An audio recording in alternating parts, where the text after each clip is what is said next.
everyone, my name is Simon and today we are back in a second part of this series of videos. This time it's going to be the second part of how Stephano plays his Zerg vs Protoss. And as you notice, this is part 2, so if you haven't seen the first part yet, you have to see that one first. Well, at least I would advise you to go watch that first, because it will definitely help you out on the way. So in the first part actually we took a look at the build order of Stephano's Zerg vs Protoss.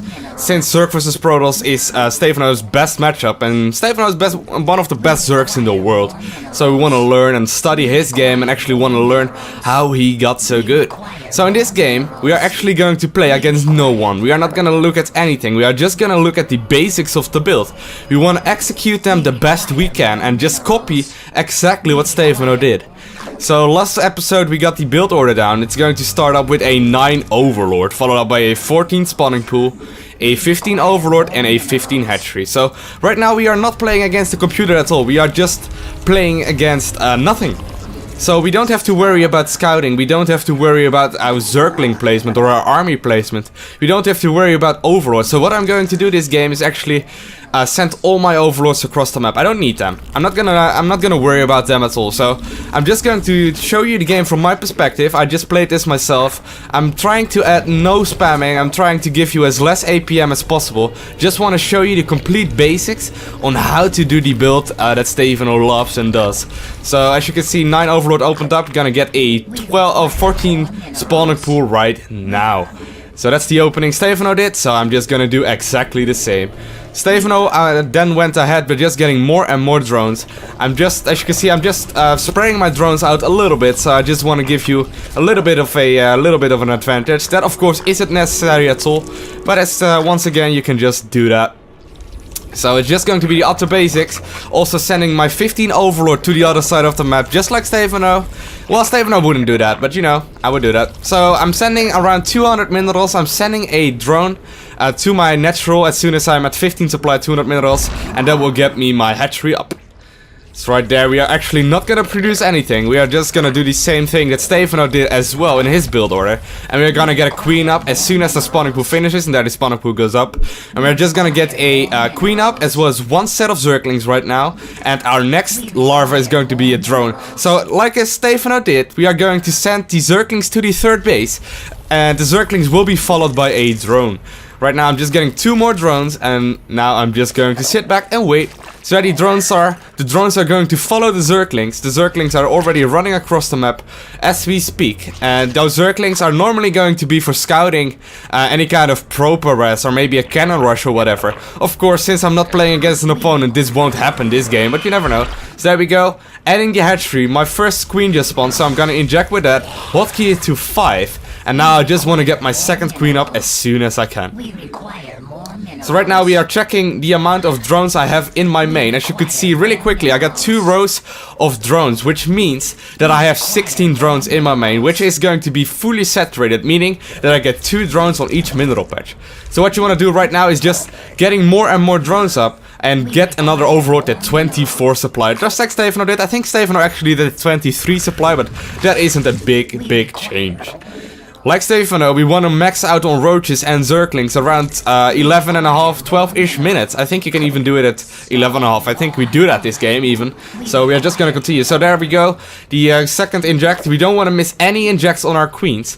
And just like Stephano, we want to put a creep tumor down with the first queen. So the first queen first injected into the main, then it walked to the natural, injected once at the natural, and now it's going to put down a creep tumor. Right now I'm gonna walk it to the next base. So right now we are gonna add a other Overlord at 34 supply, which is a little bit late actually, a little mistake right there by me. But once again, we are just going to do the other basics. So we just wanna try and just make as little mistakes as we can and do the best build we can. So right now I have a little bit of a supply block, which is unfortunate, but it isn't game ending whatsoever. So right now we are just droning up, and right now we are hitting the 6-minute mark, meaning that we want to get the gas guys up. 2 gas guys going up in the main. We are just gonna get them up, and that's the point when we re-rally our main back to our main mineral patches, so we get a little bit more drones in our main. So right there we go, we're gonna re-rally that to the main mineral patches, so we will always stay fully saturated. There we go, the inject popping, so we're gonna add those larvae injecting.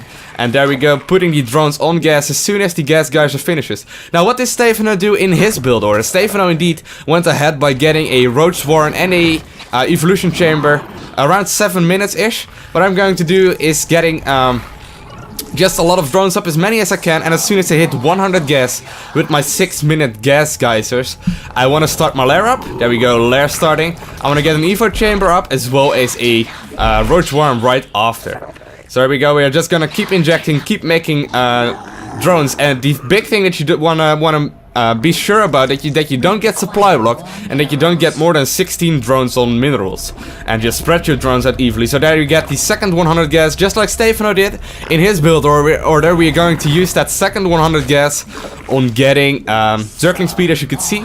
So now the third 100 gas will be used as soon as the evolution chamber finishes, so that the evo chamber finishes. We are a little bit late. There we go, +1 range attack for our roaches, because that's what Stephano did.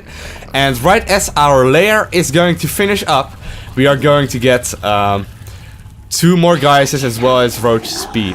So right now we are fully saturated on all 3 bases. We actually got a little bit too many, so we are gonna add a macro hatchery in the main, as well as adding a gas at the 3rd base as well as at the 2nd base. There we go, the lair finishes, so we want to start the roach upgrade as soon as we can. We are going to add some drones on all the gas geysers, adding them a little bit early, not a huge deal. And right now we are fully saturated. We don't actually need anything right now, so we added the macro hatchery, and right now we are just gonna get more and more overlords up. So we want to get overlords max supply right now. This is the point we want to do that. So you want to keep injecting, don't miss a single inject, and it will be awesome. So right now I made overlords enough until 198 supply, and I'm gonna create units. Remember the first creep tumor? Well, there we go. We are not focusing on that. We are just gonna focus on the build order. We just want to do that perfectly as we can. Creep tumors and overlord placement isn't necessary at all to do the perfect build order. Sure, it adds up, but it's not that important, especially not if you are like below Master League. If you just execute this build, you won't really need a lot of scouting either. You can just do this. So this is the point where we are max saturated. We have 4 gas geysers going. This is the point where we just start making units non-stop.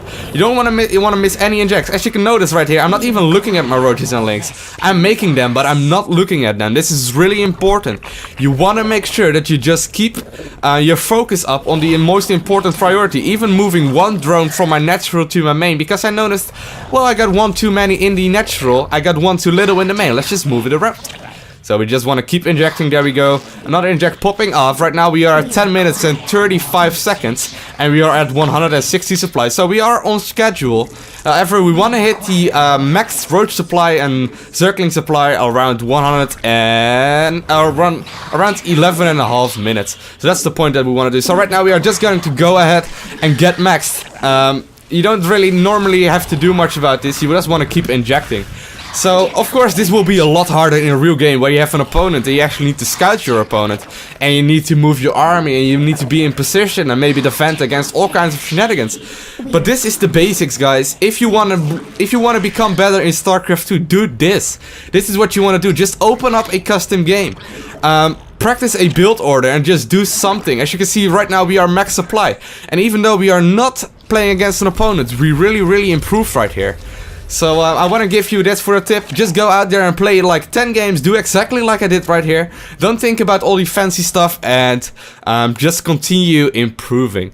So in the next video, we are actually going to look at the different scouting that you can do as Zerg, and how we are going to implement it in this build order. So I want to thank you all for watching, and hopefully I see you in the next video. Please leave me a comment in the section below, and as always, have a nice day, guys. Bye!